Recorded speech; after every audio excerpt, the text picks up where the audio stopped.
What's going on, everybody? This is Primetime James Thomas coming at you with another video for the Primetime Podcast. It's been a while. Sorry about that, but very busy with my job and wrestling and stuff. Um, but if you are a fan of the show or if you're a new viewer, please hit that like and subscribe button. Also, don't forget and don't and if you want to donate to the Cash App PrimePod313, that would be greatly appreciated. And I just want to talk about a very interesting development that happened last night on Monday Night Raw, where Jey Uso, main event Jey Uso, defeated Braun Breaker for the Intercontinental Championship. Jey Uso has finally, after 14 years in the WWE, Jey Uso has finally become his own man and won his very first singles championship. Now, I just want to start off by saying that one, I'm happy for Jey Uso. I'm real happy and excited for Jey Uso.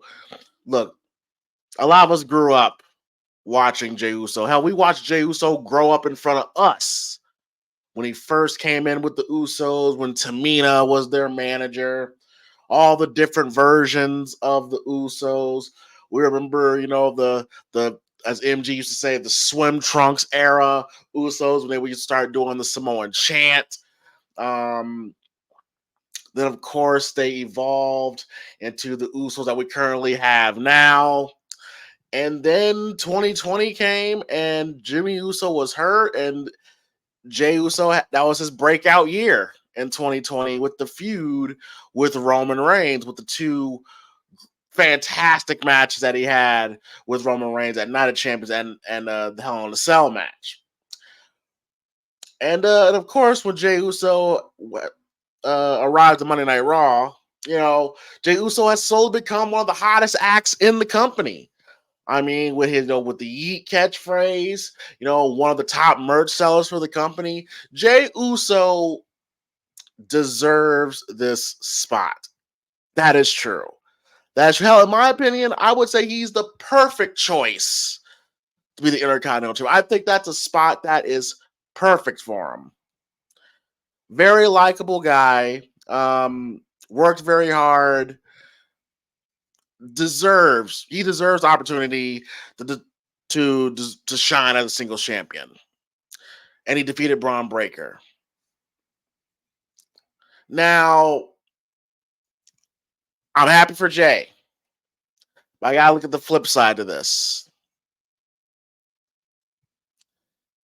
He defeated Braun Breaker for it. Now, I made a video a couple months back saying that Braun Breaker is the future.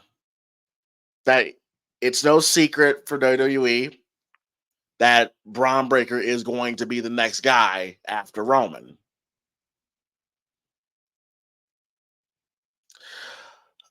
But ever since Braun Breaker showed up to the main roster, I don't know, man. To me, Triple H, this is my opinion. To me, he's booking Braun Breaker into the dirt. I have a huge problem with this.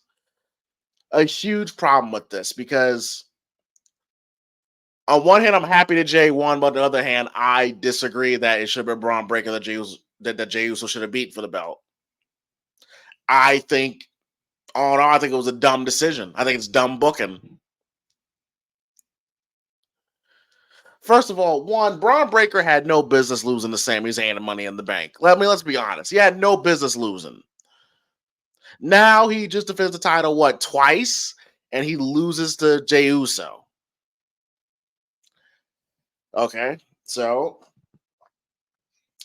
you paid off the Jey Uso story. That's a positive. Now Jey Uso has won a championship. He's proven that he could do it on his own. So do you just now give the belt back to Braun in a couple of weeks? And that doesn't do him any good. He lost already. I just don't see how I don't understand how this helps the growth of Braun Breaker. It fulfills Jey Uso's, obviously, but I don't see how this I don't see how this helps Braun Breaker.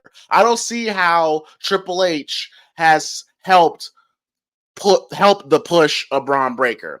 Hell, not even really any of the major young talent, honestly. I mean, let's just be honest here. Let's just be honest here. A lot of the young talent in WWE has not been booked well. I mean, he throws them a bone every now and then, but he beats them into the dirt. Or he forgets they even exist, like he does with Tiffany Stratton. She won Money in the Bank, but she's been pinned on numerous occasions, and then she's just a lackey for Nia Jax. It's like he's using the young talent to get over the older talent, which is backwards. Look, everybody appreciates Naomi and all the work that she's done, and we appreciate Bayley and all the work she does.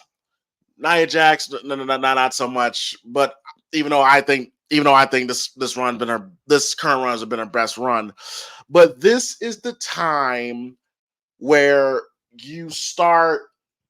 I won't say phasing them out, but this is when you should start building up your next generation of superstars. So that way people like Tiffany Stratton can grow. So people like Braun Breaker can grow and start doing things and become stars. That is the point of this business, right? That's the point of WWE, trying to make new stars, right? That's what we're trying to do, right?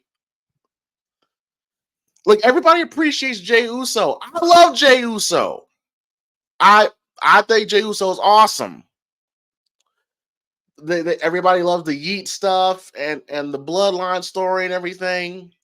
And this was something that needed to happen, yes. But instead of having Jey Uso beat Gunther or somebody like that, they had him beat Braun Breaker. This smacks of this. This reminds me of what Triple H did. This it wasn't that bad, obviously, but this reminds me of how Triple H used to book Austin Theory, where it was, he's not ready yet. We're gonna go with the hot hand. He's not ready yet. He needs to pay his dues first. He'll have his day. Like, come on, man. This was a home game for Jey Uso. That's a positive too. They were in California. Jey Uso's from California, so this is a huge fan favorite wave on Jey Uso's part. I just don't like it. I didn't like it. Braun Breaker is supposed to be built stronger than this, but this just goes to show that Vince and what Vince thought about Braun Breaker versus what Triple H thinks about Braun Breaker. Triple H is booking Braun Breaker like he's some random guy. And he's booking him like he's Ludwig Kaiser. So he might as well be the Intercontinental Champion at this point. I mean, Sami Zayn is booked stronger than Braun Breaker. Think about that. Sami Zayn is booked stronger than Braun Breaker.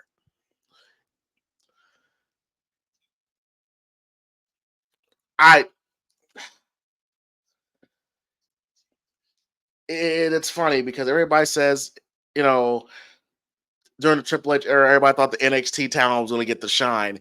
His OG NXT talents are getting the shine, but this new crop is getting just the scraps. I've noticed that in this run these next couple years. The OG NXT darlings, oh, they're loving this. But the next generation, the 2.0 generation, not so much.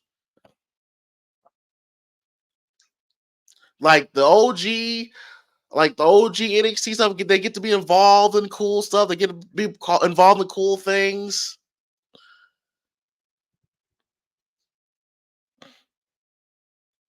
Look, I like Jey Uso. I'm not blaming him at all. He was over. He's in the spot, but he was over 4 months ago. He was over 5 months ago. All that time, he probably should have won it then.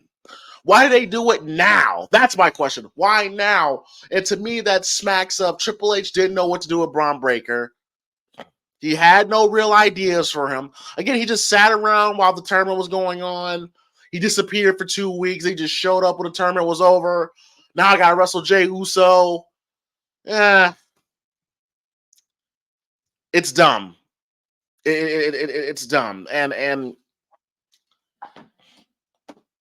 like when Brock Lesnar showed up, when Brock Lesnar showed up, even when he lost to Rob Van Dam at Vengeance, he was still booked like a superstar. He was still booked like a monster.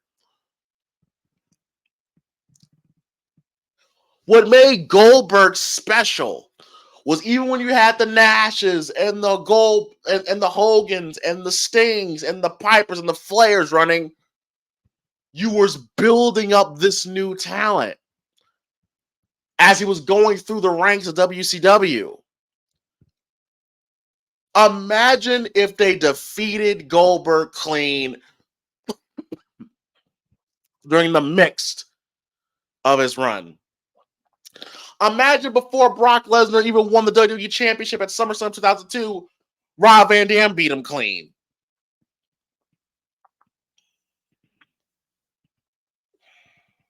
If the end goal was to have Jey Uso win the Intercontinental Championship,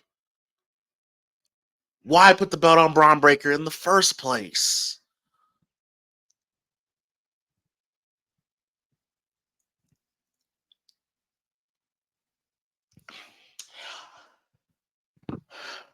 I don't understand this decision. Again, I'm not mad at Jey Uso. I'm happy Jey Uso got his moment. But at the same time, you're going to sacrifice Braun Breaker. And some of the guys we was talking about this, and they're saying Braun's going to be fine. Braun's going to be fine. Is he? In a span of like he hasn't even held. I don't think Braun's even held the belt that long. In a span of 2-3 months, he lost clean as a whistle to Sami Zayn and losing clean as a whistle to Jey Uso. And this is supposed to be your future guy. I just disagree with that decision. You're calling Braun Breaker the badass, the unpredictable badass. Badasses don't lose their championships in their second defenses. If they were going to do this, Braun should have held that championship to the Royal Rumble or something.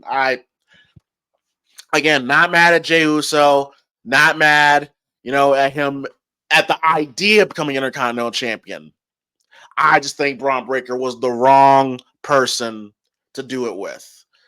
If anything, Jey Uso should have been the one to defeat Gunther. If we're gonna go that route, should have been would have been a hell of a lot better than what they had him doing with Jimmy. I'll tell you that much. But yeah, let me know guys' thoughts. How do you feel about Braun Breaker losing to Jey Uso? Do you think Jey Uso deserves to be Intercontinental Champion? Do you think Jey Uso was the right guy to defeat Braun Breaker? Do you think this hurts Braun Breaker's credibility going forward? Let me know guys' thoughts. Hit that like and subscribe button and donate to the Cash App, PrimePod313. Again, that is PrimePod313 in the Cash App. And I'll talk to y'all later. Damn. Just damn.